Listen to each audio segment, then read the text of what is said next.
सखी, ओ सखी, तुमने मेरी पायल कहीं देखी है क्या? नहीं राधा, मैंने तुम्हारी पायल कहीं नहीं देखी है। क्या बताऊं, मेरी पायल कहीं गुम हो गई है। इस कन्हैया के बंसी के चक्कर में हुआ है ये सब। इसके चक्कर में रोज कोई ना कोई नुकसान होता है मेरा।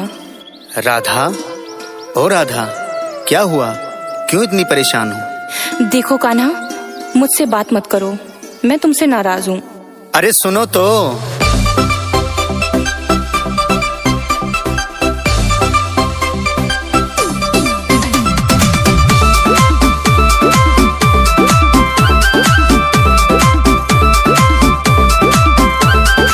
लगती हैरान हो क्यों ओ राधा प्यारी, गुम हो गई है कान्हा पायल हमारी। अच्छा ये बात है, सब तुम्हारी चक्कर में हुआ है कान्हा। लगती हैरान हो क्यों ओ राधा प्यारी, गुम हो गई है कान्हा पायल हमारी।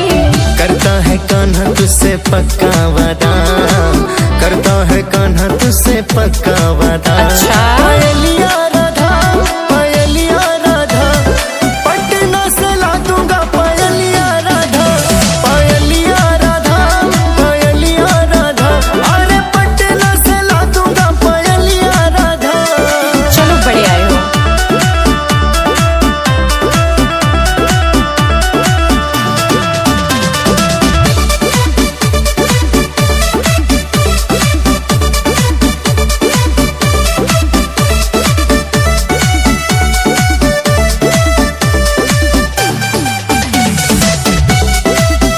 वादा करके ओ कान्हा तुम जाओगे भूल। कान्हा करता नहीं कभी भी वादा फिजूल। यही करते हो।